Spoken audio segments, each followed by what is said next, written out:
This is Liberty Nation with Tim Donner.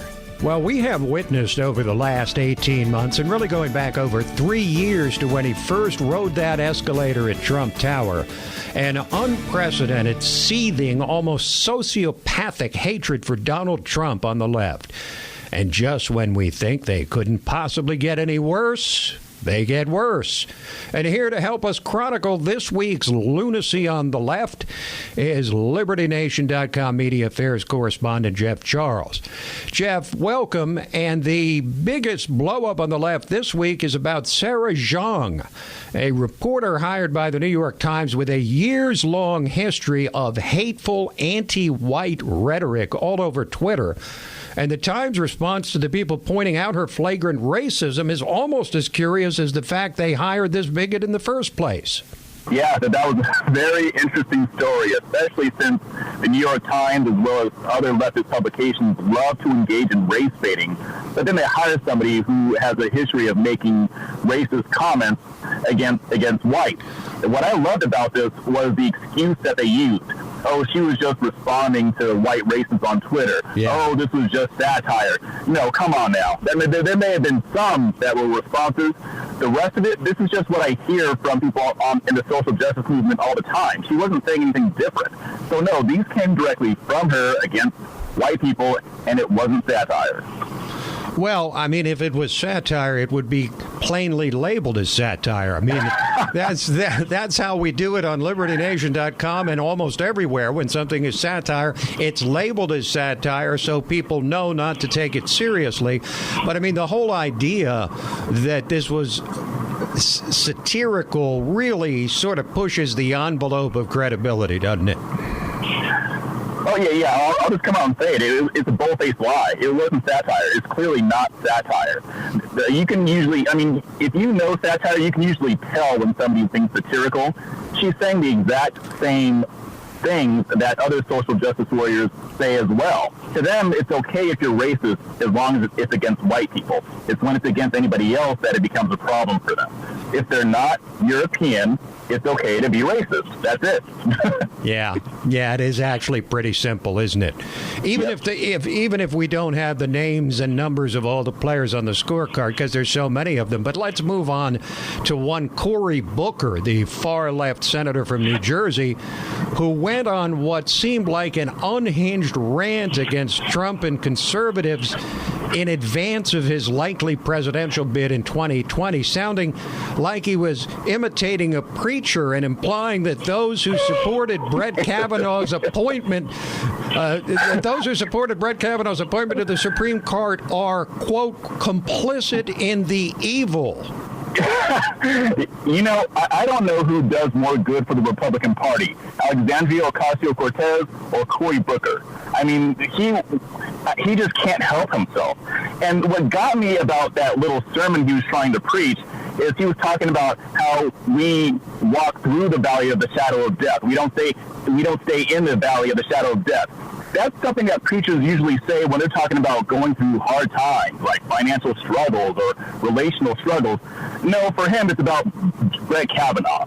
Like he took a commonly used sermon and used it for political purposes, and it fell completely flat. I have no idea what goes on in this man's head.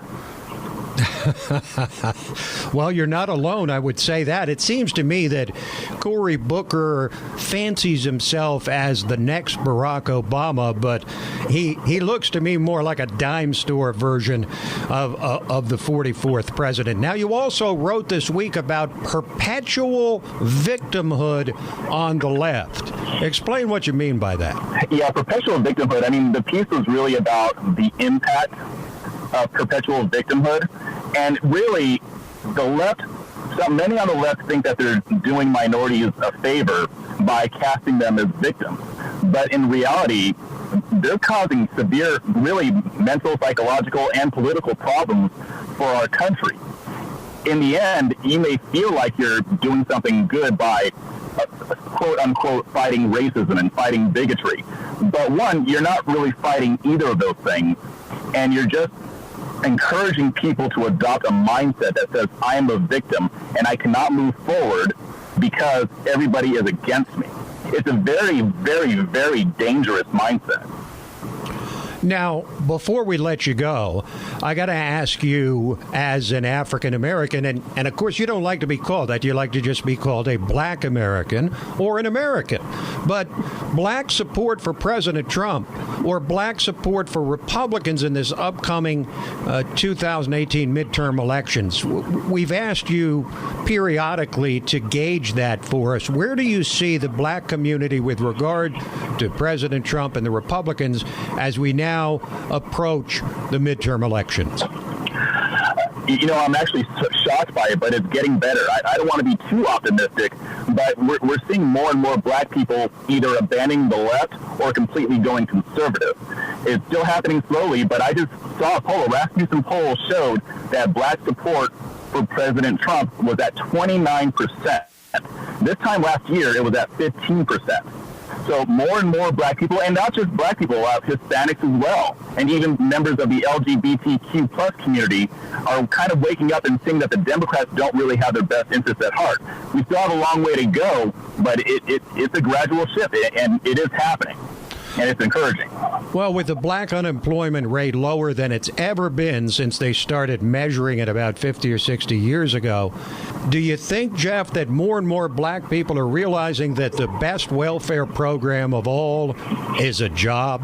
Yeah, definitely. And the thing is, I think most black people already know that, even the ones that are on welfare. It's just the way the welfare system is set up. It's harder for people to get off of it.